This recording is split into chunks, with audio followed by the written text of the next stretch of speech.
October being the World's Breast Cancer Awareness Month, no other time would have been better fitted to discuss the subject matter. So I caught up with a dedicated and amiable oncologist, Dr. Adora Enyi, who is the Chief Operating Officer at Oncopady, a digital cancer clinic here in Nigeria. Welcome to Talking Health with BUNMI.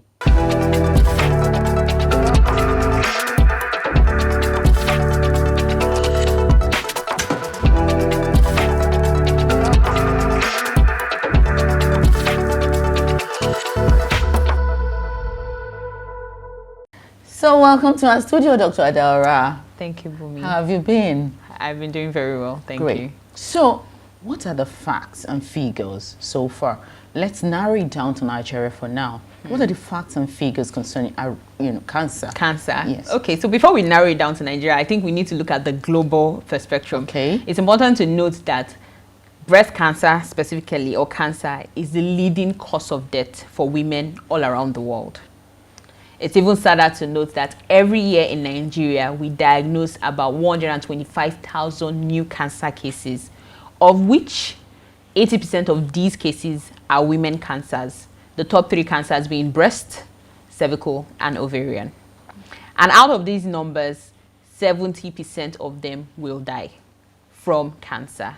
And so there's that huge burden on cancer. More importantly, there's that huge burden on women to begin to know that it's important, to know about your breast health. It's important that this thing that is killing us, why is it killing us so much in Nigeria, right? Why are people suffering from it? So it's very, very important. And I mean, those are just some of the statistics regarding breast cancer. That is scary. Now, yeah, what are some of the common risk factors associated with cancer?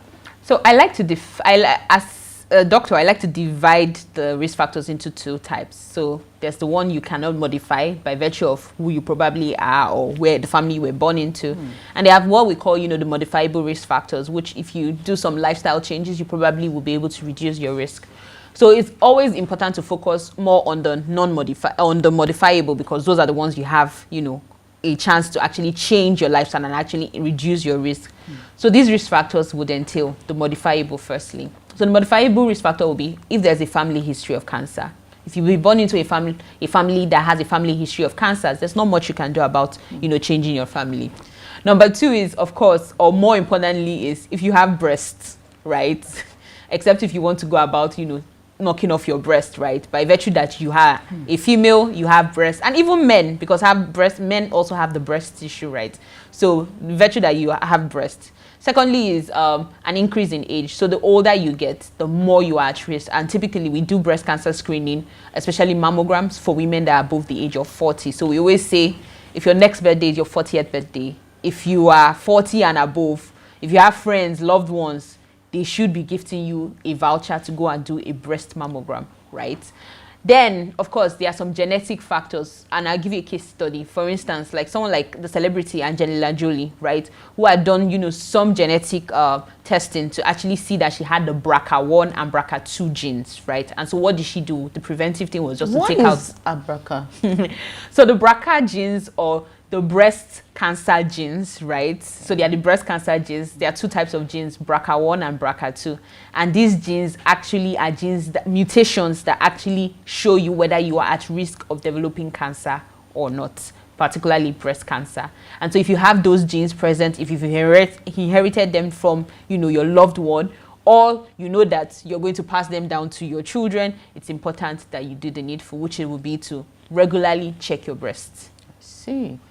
That's Then of course the non-modifiable, the more modifiable risk factors will be things like exercising, making sure that you have normal BMI, right? So doing frequent walks, eating right, eating healthy, reducing your red meat consumption, reducing alcohol consumption, reducing your use of oral contraceptive, reducing your use of hormone replacement therapies, smoking, right? Reducing all of that. So those you can modify. But there are some things you can't modify, like your family, your genetic composition. I see. That's quite incisive. Yeah. Now, I know there are a lot of conceptions about cancer. And I know that one of them is, you can't afford, you're a woman, no, you have to stop wearing wired bras. Yeah. So Yeah, so there are a lot of myths, around cancer, and I think I would debunk 4. Okay. Number 1, microwaves have nothing to do with cancer. There is no study on earth that shows that by microwaving your food, you're going to develop cancer.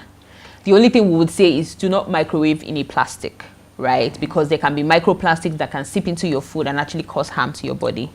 But microwave itself, or being beside a microwave, does not increase your risk of cancer. You heard that, right? Number 2, wearing an iron padded bra or a wire in your bra does not increase your risk of developing cancer. There's no study, there's no linkage. Because they call it breast cancer. Why does it? Yeah, so there's no linkage, there's no pathophysiology backing that up. So no. Okay. It does not increase your risk of developing cancer.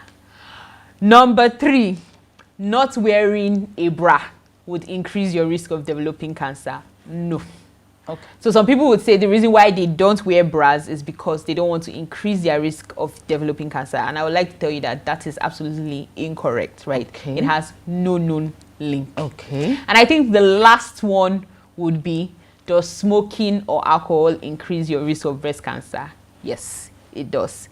Smoking and alcohol, in fact, I can list out for you more than 100 medical conditions that smoking and alcohol is a risk factor for, and cancers, particularly breast cancer, is one of them. So smoking and alcohol does increase your risk of developing cancers. Wow. So how can individuals, for instance, participate in raising awareness, particularly in the immediate environment? All right. So I think the first thing about it is in your small communities, particularly in your church, female church gatherings, for those of you that are Catholics, things like CWO women, in your fellowship groups, your sisterhoods and all of that, you can begin to educate you can either invite, experts, or even yourselves begin to educate yourselves. Have dedicated days, 20 minutes or 30 minutes in your meetings to actually talk about your breast health and talk about breast cancer and increase awareness. Secondly, you can make a post online, right? You can share some of the findings or learnings maybe from someone else. You can repost what someone else is doing, or you can also create your own, authentic content. The third thing you can do is you can donate, right? So there are a lot of charities all around that support, breast cancer treatment and breast cancer care for people that have been impacted by breast cancer. And one of those charities is Shebekli Cancer Care. We also have Cancer Aware and a couple of others. So you can donate to these causes. Lastly, is you can also support ongoing research that is happening in the breast cancer space. And this research is what actually helps us to make 21st century treatment that is helping us in the fight against cancer and closing that care gap. Terrific. It's so many questions running through my brain at the same time, but let me one after the other. So what are the most effective methods of self-examination, Very important.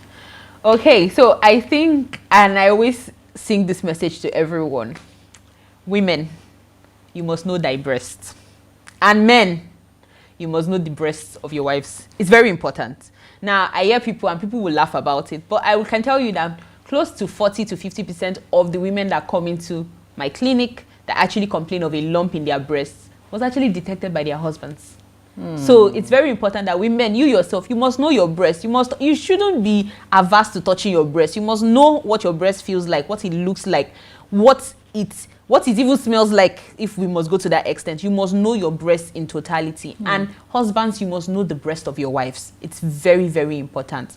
So when do you want to do a self-breast examination? A self-breast examination is most important, about 1 week after your menstrual cycle. So once you've completed your menstrual cycle, about a week after, right, you want to stand in front of a mirror, right, with your hands at akimbo, and actually go around your breast with the other hand and the same, and go all the way into your armpits, because there are some lumps that actually do hide in the armpit.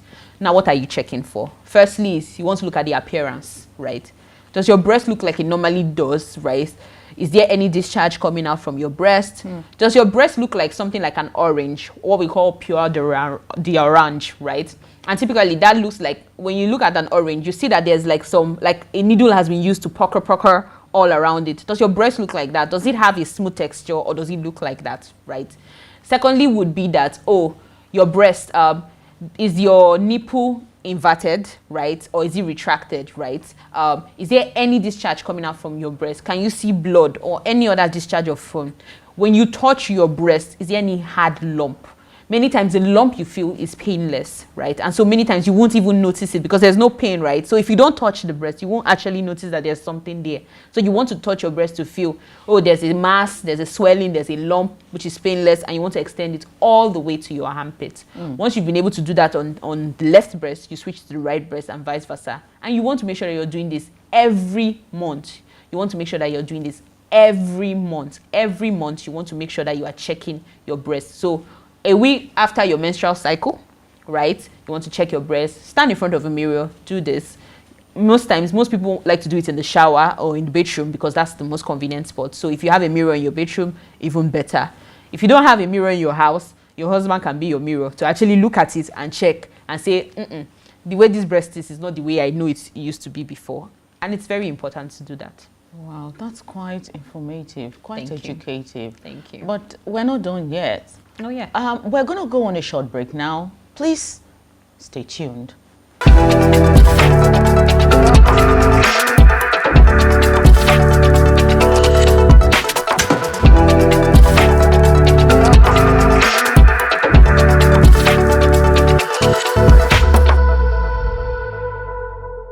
Welcome back. What are the signs a woman or the husband should look out for in the breasts, for, you know, when we're looking at symptoms of breast cancer? So, of course, early detection saves lives. When you notice things very early, you're able to prevent it from actually blowing into full-blown cancer. And so, the first thing you want to look out for is a lump. Many times, the lump is as small as a pea size. So that means if you don't actually check your breast, like really feel your breast, you won't actually, notice it. So you want to check for a lump. That's the first thing you want to do. The second thing you want to also look out for is if there's any discharge, right, from your breast. It can be a yellowish discharge, it can even be a whitish discharge, or it can even be blood, right? You also want to check if there are any ulcers or injuries on your breast. Normally, your breast should not have any ulcers or injuries, right? So if there's any, you also want to check if there's any change in your breast at all in the appearance. So maybe you're a fair person and all of a sudden your breast is looking like it's getting darker, right? Your breast should not be getting darker. If anywhere should be getting darker, it should be the parts exposed to the sun, not the parts that are covered all the time, right? So you want to check that. Next is also, you want to also check your nipple, right? If your nipple normally is outwards, right, and then you notice that your nipple keeps going, retracting inwards, then that's abnormal. You should actually look at. Then you also want to check your armpit, right? There might be a lump or a boil. Many times it presents as a boil, right, in your armpit. That's also a sign. But what is most important to know is that if you are above the age of 40, or if your next birthday is your 40th birthday, then you should go and do a mammogram, which will actually help us to assess your entire breast tissue and help us to know if you're at risk. Okay, talking about going for mammogram now, I know a lot of people will say, before I go to the next question, a lot of people will say, that is money, who has that money? But I always like to give this demonstration. A mammogram will cost anywhere between, correct now value, because we know that the naira keeps changing every day, right? But I know the most recent will be anywhere between 15,000 to about 40,000, or maybe 50,000 naira at most, right? Now compare you spending that maybe once in 2 years, for some people it may be once every year, to having to now be to say you have breast cancer. Then you have to do some imaging to stage the cancer and histology. You would have probably spent anywhere around 500K to do that, to make a proper diagnosis. Then you want to get on treatment. Then you do chemotherapy. Say another 500 to 1 million naira. Then we find out that, okay, we've taken out, we've done chemotherapy to maybe downstage or debunk. Then you need to do surgery. That's another 1 million. Now I go to prevention is better than cure. Then you probably have some metastasis that has gone to the lump or to the lungs. Then we are saying, oh, we want to do radiotherapy. That's probably 2 million. So you spent about 5 million when you could have just spent 50,000 naira. Pennywise. So I think I think it's clear why mammograms are more important. Yeah. Okay, thank you, doctor. Now let's go to the issue of I know there are stages. Even before you begin to say you're having migraine, it must have started from something. Yeah. So what are the stages to watch out for in breast cancer? Well, so I think with the stages, typically, unlike so many other diseases, we stage perfectly with an image. And that's where the mammogram comes in and other, tests. So what we do in breast cancer is what we call triple assessment, right? Okay. So we do three things. First is we need to do an imaging. Okay. Second, we need to examine. And third, we need to do a biopsy. And that's what the triple assessment is. So take, for instance, you start with the examination. So the examination will be things like your self-breast examination or your clinical breast examination if you come into the hospital for, a specialist to actually check your breast. The next thing you want to do is an imaging. So you want to do a mammogram or a breast CT scan. Or if you're not up to the age of, a mammogram, if you're below 40, then we'll advise you do a breast ultrasound scan. Okay. If we see something on the imaging, the next thing we want to do is to take a sample of that thing we've seen on imaging to actually detect, to say, is this mass, benign or is it malignant? That is it cancerous or is it not cancerous? Benign are typically lumpectomies that you can, simple lumps that you can remove by virtue of surgeries called lumpectomy. Or if it is a malignant mass, that is a cancer, then we have to go, further down, the treatment spectrum. So you want to do all of that. So once we've taken a sample, we send it for histology. With that histology, we're not able to know, the disease characteristics of that particular lump or swelling or mass or boil, whatever, however you choose to describe it, we've seen on imaging. Once we've gotten the histology back, we now begin to, determine what type of treatment you should go to based on the histology. Now, the histology will tell us the cancer cell type, morphology, right? And we would now also use that imaging to now determine what may be the stage of this cancer. Now, breast cancer can go anywhere between stage 0 to stage 4, right? So stage 0 being a simple lump that may be benign, you take it out and it might not be. Many times it may be a lobular carcinoma in situ. Oh, gosh. So a lobular carcinoma in situ is cancers that show you that you are at risk, or precancerous lesions that will show you they are at risk of cancers, and with a simple surgery you can take them out. Okay. But whereby it is ductal carcinoma in situ, that is cancer that is situated in the ducts of the breast. Don't worry, it's very easy. It's very simple, right?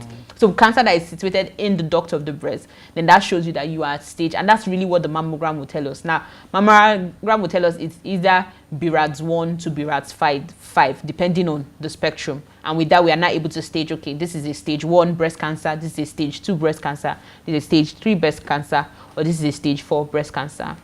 Now, it's important to note that in treatment, for stage 1 and stage 2, many times we're able to offer surgery, right, to take out a large portion, of the tumor, and then we support with chemotherapy and any other form of supportive care. However, the sad reality is that majority of our patients present in stage 3 and stage 4.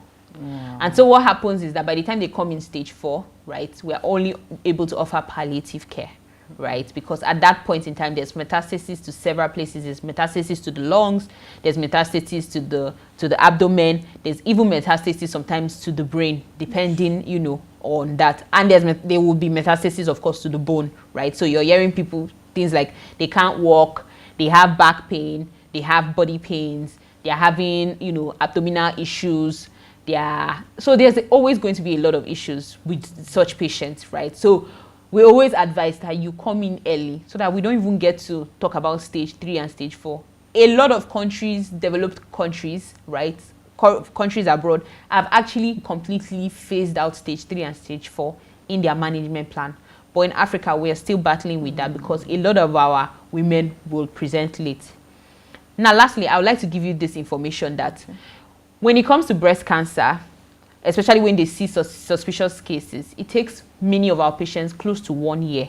From the time it presented as a small boil, like a peanut, to when it blows out to a full-blown cancer, and they are coming in to see a cancer specialist. 1 year.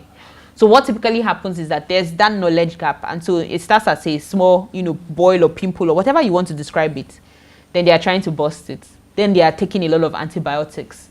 Then when that is not working, they prepare some herbal concoction and they apply it to the breast, which may look like it is relieving, yes, or it's working, but it's not actually working because the cancer is growing. Cancer waits for no man, right?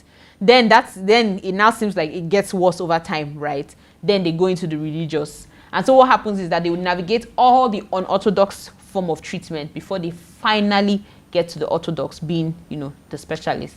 And the average is about 1 year. Sincerely speaking, it sounds so scary. It is. It's like looking at death in the face. It's so scary to me. But okay, so I'm fanatical when it comes to what I eat.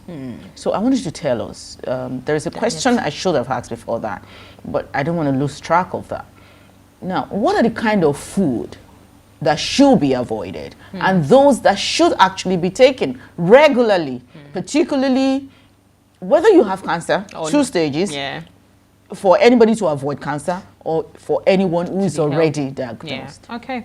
So whether you have cancer, you don't have cancer, you're presumed healthy, right? It's very important that number one, you're eating a balanced diet. Now, a balanced diet is one that comprises of all 6 classes of food with no bias to any particular class, right? You want to make sure that you're taking in lots of fruits and vegetables. For many of us, our typical eating day looks something like this. In the morning, we're eating Mama Nkechi's puff puff on our way to work.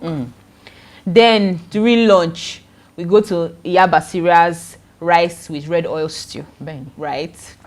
Then in the night when we are coming, we'll probably branch, and they know themselves, they will branch and buy roasted corn with all of the things that are flown into it, right? Some will even stop at University of Suya to buy all the red meat that we've told them to avoid, right? And that's typically and maybe you would top it up with a bottle of Coke and maybe bread, depending on the case. So that's typically what we always preach is that you must make sure that you're consuming lots of fruits and vegetables. I always advise that with every meal, you should accompany it with a bowl of fruits.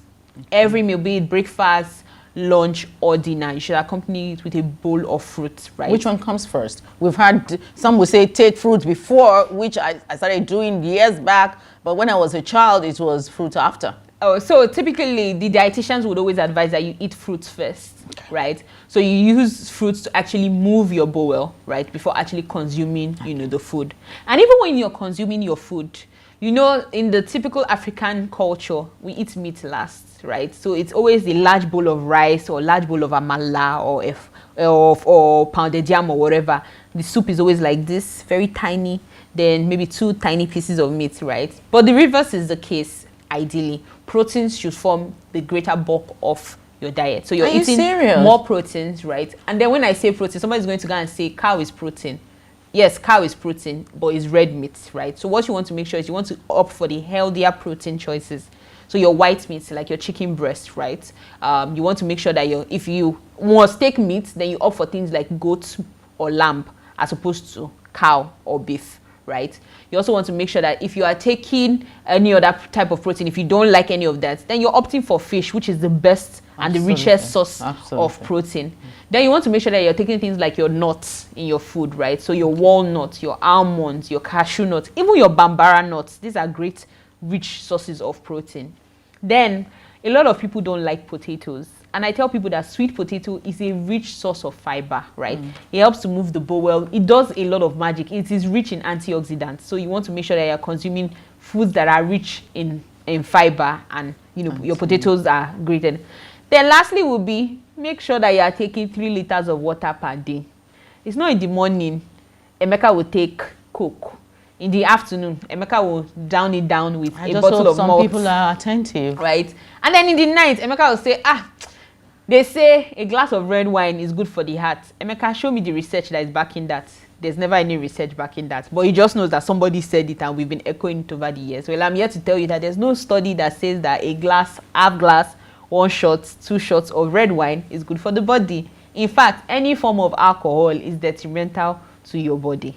Be it red wine, white wine, green wine, pink wine, you name it. As far as it's alcohol, you are increasing your risk of developing health issues, but more importantly, increasing your risk of, breast cancer. So you want to make sure that you're taking 3 liters of water per day. Make water your choice of drink, and you see that a lot of health issues that we suffer, we are the ones that bring it into our body because by virtue of what we eat. Some of us cannot just taste water. Okay, so in the absence of taking carbonated drinks, for me now, I would rather color my water or give my water taste by adding some lemon. What about that? Oh, yeah, so that's fine. So you can actually, optimize your water by adding either lemon. You can add fruits to your water, right? Whatever, if you want to sweeten it, some people would add lemon, some people would add lime, some people would actually go as far as adding cucumbers, which is great, right? At the end of the day, you are still incorporating, fruits, because those are fruits in the real sense that you're drinking your water. Great. But most importantly is making sure that you're taking 3 liters of water per day.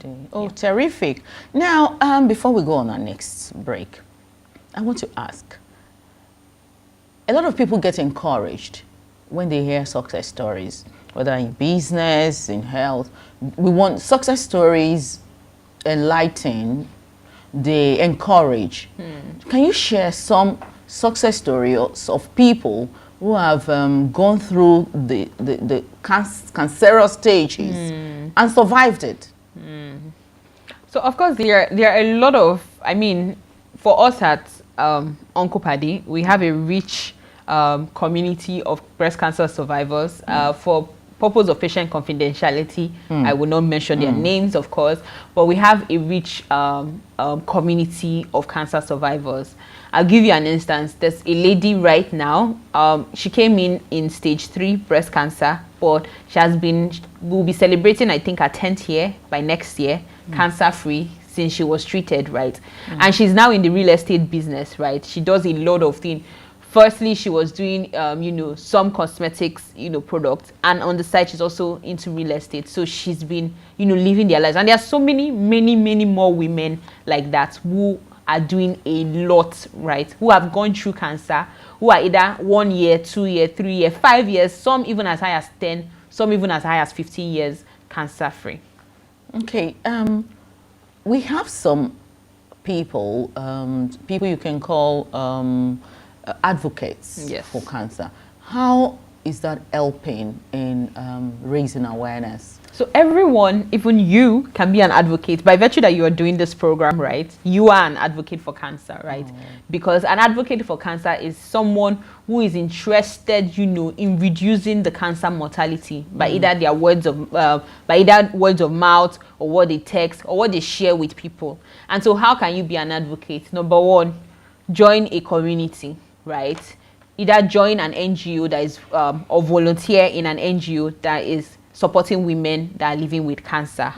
Secondly, if you don't want to join, you can start your own NGO, right? You can start up your own NGO and gather people, raise funds for people that are dealing with cancer. The third thing can be, if you don't want to do any of that, you can actually donate either your own funds, or you can get friends and loved ones to actually donate funds to establishments or organizations that are taking care of people or supporting people living with cancer. And I think that's the best way of being an advocate. Okay, talking about research. We know research are very expensive. Oh, yes. So this month of October dedicated to breast cancer awareness, how does it help raise the necessary funding? Because we need lots of researches on cancer. So how is the month contributing to increasing? Do you even have increase in fundraising about breast cancer?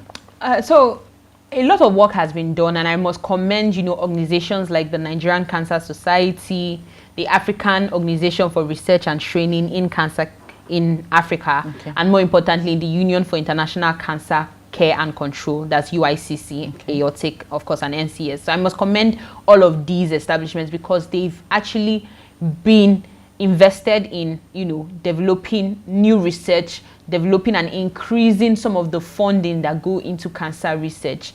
For one is ASCO last year, which was the American Society for Clinical Oncology, actually is deliberate by giving out funds, to enable young researchers in the field of oncology, particularly towards breast cancer. And more recently, last month during the ACON conference, which is the Association of Radiation and Clinical Oncologists of Nigeria that happened in Enugu, right? Some funds were given out, to support innovation and support research from young, oncologists around Nigeria. And so I think a lot of work has already been done and we must applaud them. Okay. But it's still a call, for others like us to actually join forces. They'll say, Mohammed goes by giving, some give by going. If you cannot go, you can actually give, right? And you can actually support some of these funds. There's always time when they call out for, donations, towards some research or the other. And you can actually, donate your funds to that. So I think there's been a lot. And more recently, even the Astellas Oncology have also done a lot, in supporting. I know they are one of the heavy funders, when it comes to cancer research. And more recently, we have the NSIA, which is the Nigerian Sovereign Investment Authority. They are one of the largest funders for cancer research and cancer treatment in sub-Saharan Africa, supporting the likes of NLCC, which is the NSIA Lute Cancer Center in Lagos, and more importantly, National Hospital Abuja in cancer research and cancer treatment. So I know that a lot has, been put into this, but more work can still go into it, because when you think about the average cost of cancer treatment, right, it beats what we've done so far. I know during the time of Buhari, I think, and that was somewhere around either 2021 or thereabout, there was the National Catastrophic Health Fund that was launched, right? And this was about several millions of naira of funds that was launched towards cancer treatment. So what happened was that indigent patients who could not afford their care, a group of innovators like the Clinton Health Access Initiative and a couple of others came together and actually pooled resources to support some form of research, clinical trials happening, and these patients could go under this clinical trial by form, and their form of compensation was that their care would be covered. I see. Interesting. Let's go on a short break now. We'll be right back.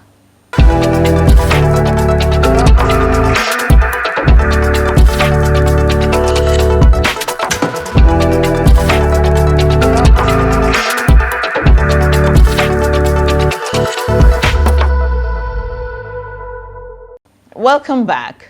Now, doctor, I want to put to you, what is the place of healthcare professionals in raising awareness for breast cancer? That is on one leg.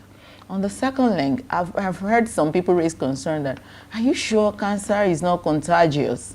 And are you sure it's not contagious? No. So educate us. No, so I would say that, and I think that probably should be the fifth myth that we are debunking on this program, okay. Right? Cancer is not contagious, right? In fact, cancer is grouped as one of the non-communicable diseases, right? So if someone has cancer and you touch the person, you're not going to catch it. If someone has cancer and you eat with the same spoon, you're not going to get it. It doesn't work that way. It's not blood, it's not body fluid, it's not transmitted that way, right?